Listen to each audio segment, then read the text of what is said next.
हर हर महादेव सभी मित्रों को। Welcome to electronic study YouTube channel. सभी को सुप्रभात। डेली करंट अफेयर्स की सीरीज़ में आज ही हमारी 93 नंबर की वीडियो होगी।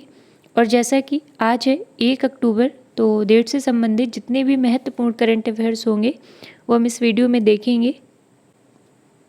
इसके अलावा सेशन के लास्ट में जो हमने इसके पहले की वीडियो में करंट अफेयर्स पढ़ा था उसका रिवीजन भी करेंगे। तो चलिए शुरू करते हैं आज का अपना सेशन और देखते हैं पहला करंट अफेयर। पहला दिया हुआ है सीके रंगनाथन के बारे में।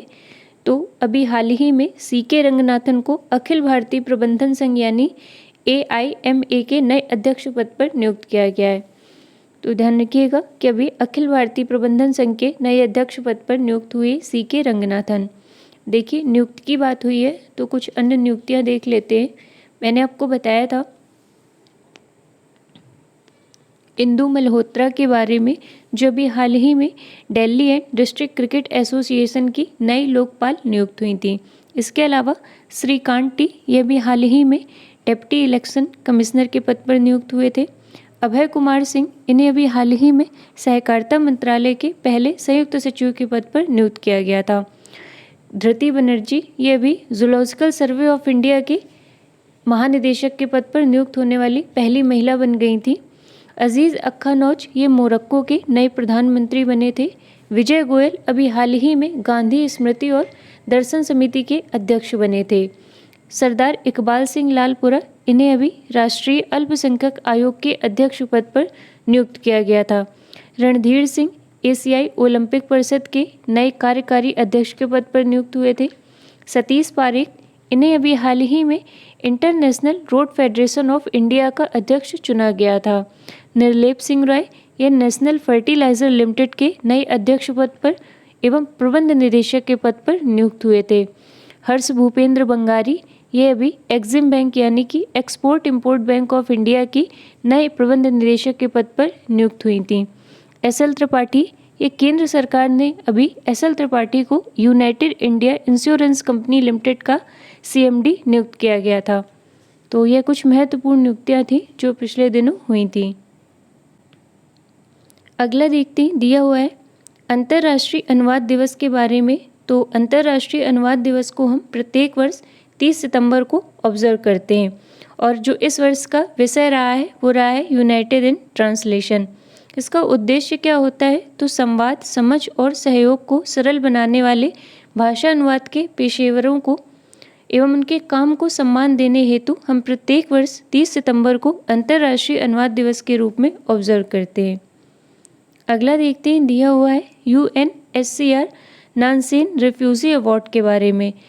तो 2021 में ये अवार्ड जीता है यमन के जील अमलेना एसोसिएशन फॉर ह्यूमैनिटेरियन डेवलपमेंट नामक एक मानवीय संस्था ने।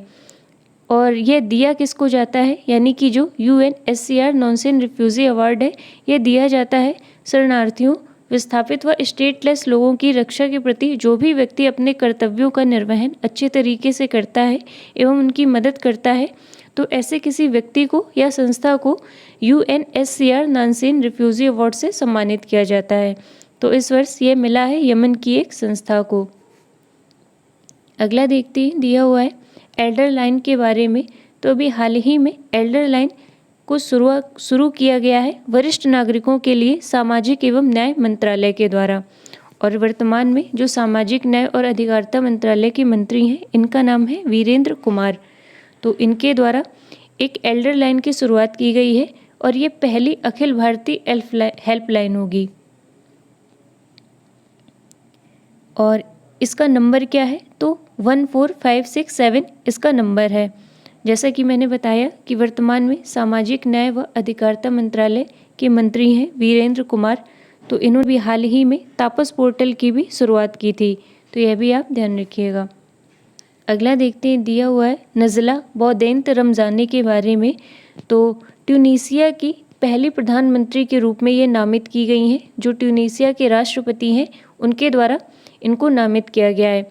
चूँकि ये पहली किसी देश की प्रधानमंत्री हैं, पहली महिला प्रधानमंत्री, माफ़ी चाहेंगे लिखने में यहाँ पर गलती हो गई है, ध्यान रखिएगा कि ये ट्यूनीसिया की पहली महिला प्रधानमंत्री के रूप में नामित की गई हैं, इसलिए ये महत्वपूर्ण हो जाता है नज़ला बोंदे Ramzani.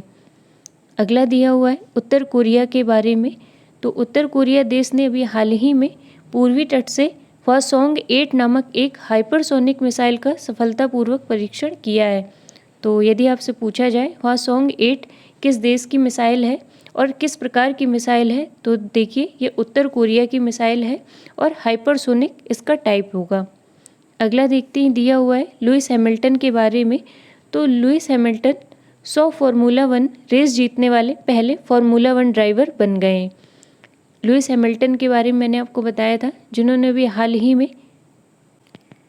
Russian grand prix 2021 race जीती थी। इसके अलावा इन्होंने जुलाई के महीने में ब्रिटिश ग्रैंड प्रिक्स 2021 भी अपने नाम की थी। तो ये 100 फार्मूला 1 रेस जीतने वाले पहले फार्मूला 1 ड्राइवर बन गए। देखिए अब यहाँ पर स्पोर्ट्स की बात हुई है, तो मैंने आपको बताया था क्रिस्टियानो रोनाल्डो के बारे में, जो कि पोर्टुगल के एक फुटबॉलर हैं। तो 111 गोल दागने के साथ सर्वाधिक अंतर्राष्ट्रीय गोल दागने वाले विश्व के पहले खिलाड़ी बन गए थे क्रिस्टियानो रोनाल्डो। तो उसे भी आप ध्यान रखिएगा। अगला देखते हैं दिया हुआ है एक पुस्तक के बारे में, जिसका नाम है my life in full, work, family and our future. तो इसको लिखा गया है इंदिरा नूई के द्वारा। यह इनका संस्मरण है, जिसका विषय क्या है, तो महिलाओं के काम व पारंपरिक जीवन के संतुलन के रहस्य इस पुस्तक में दिए हुए हैं। तो my life in full, work, family and our future, यह पुस्तक है इंदिरा नूई की। कुछ अन्य पुस्तकें अभी पिछले महीने जिनका विमोचन हुआ है, उनमें से एक थी the battle of Rezang law. तो ये इसको लिखा गया था कुलप्रीत यादव के द्वारा। द फ्रैक्चर्ड हिमालय, इसको लिखा गया था निरुपमा राय के द्वारा। तो ये भी दोनों महत्वपूर्ण है, इन्हें आप ध्यान रखिएगा। तो आज की डेट की इस करंट अफेयर्स की श्रृंखला में इतना ही। अब जो हमने इसके पहले पढ़ा था, माफ़ी चाहेंगे भी 2 करंट अफेयर्स और हैं। देखिए पहला दिया हुआ है इसमें रणवीर सिंह के बारे में। तो ये भी हाल ही में नेशनल बास्केटबॉल एसोसिएशन के नए ब्रांड एम्बेसडर चुने गए। अगला दिया हुआ है मिड डे मील योजना के बारे में। तो अभी हाल ही में मिड डे मील योजना का नाम बदलकर प्रधानमंत्री पोषण योजना कर दिया गया है। आप सभी को ज्ञात होगा कि जो सरकारी स्कूल होते हैं उसमें बच्चों के स्वास्थ्य एवं पोषण को देखते हुए 15 अगस्त 1995 को एक योजना की शुरुआत होती है, जिसका नाम होता है मिड डे मील योजना। तो अब इसका नाम बदलकर प्रधानमंत्री पोषण योजना कर दिया गया है। चलिए अब देखते हैं, अब जो हमने कल पढ़ा था उसका एक बार रिवीजन कर लेते हैं। पहला दिया हुआ है विश्व हृदय दिवस के बारे में।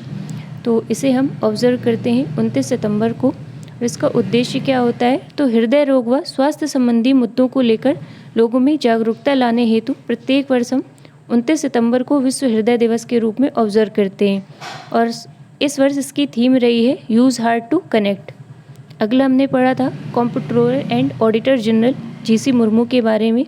तो इन्हें भी हाल ही में अंतर्राष्ट्रीय परमाणु ऊर्जा एजेंसी का बाहरी लेखा परीक्षक नियुक्त किया गया है और इस संगठन के हेडक्वार्टर वियना ऑस्ट्रेलिया में स्थित हैं।